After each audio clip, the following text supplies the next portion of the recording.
nuit quand Mark débarqua de sa bagnole, accompagné d'Evie et d'Allison.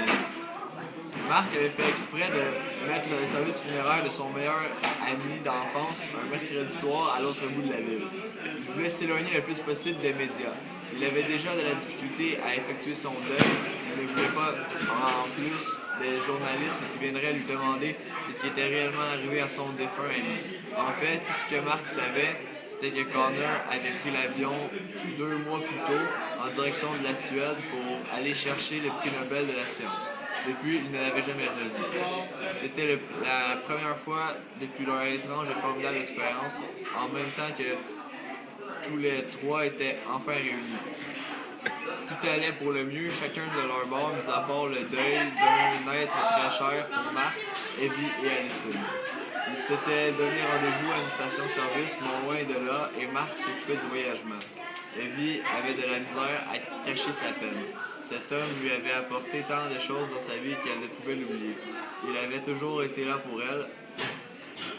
Allison, quant à elle, était reconnaissante pour ce que Connor avait fait et était aussi heureuse de revoir ses compagnons après tant d'années.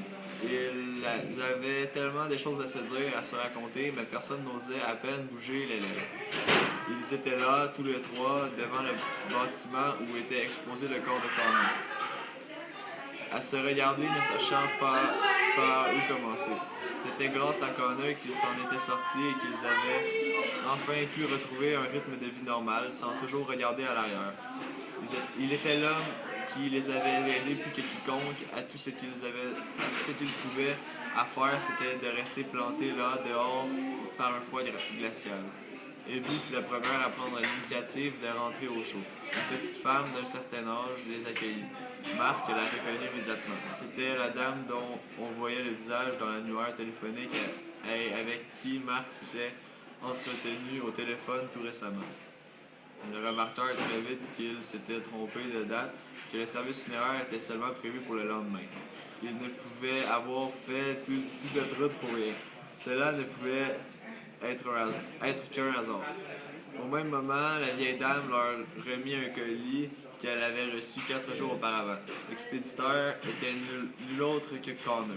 Ils n'y comprenaient rien et ça se voyait par leur expression faciale. Connor ne pouvait avoir simplement impossible. À moins que Connor avait tout prévu ça d'avance, Mark le savait très voyant, mais peut-être pas jusqu'à ce point.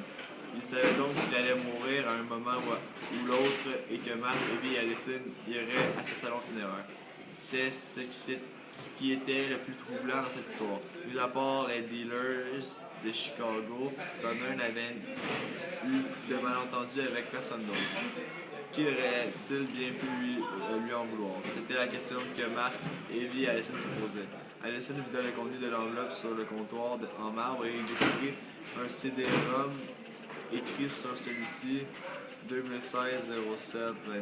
Cette date coïncidait exactement à la date où on avait découvert le corps de Connor. Il commençait à se faire tard. Nicole pensait Mark en stage au Connecticut auprès d'autres psychiatres de lui. Il avait amplement de temps devant lui pour Allison et Evie. Elles étaient en congé tous les deux pour encore une semaine, donc il n'y avait pas d'empressement. Ils remercièrent la dame âgée et trouvèrent refuge dans un motel. Ils mirent le CD dans le lecteur et comprirent ce qui s'était réellement arrivé à Connor ce jour-là. Connor était victime d'un assassinat. Donc c'est ça, là, c'est juste que c'est l'histoire. Ben, là, c'est juste qu'à la place, ils vont se voir, puis là, Connor, il savait qu'il allait se faire assassiner, puis tout, puis là, il s'est pris en vidéo, puis ben, c'est ça. Mais c'est la merde, c'est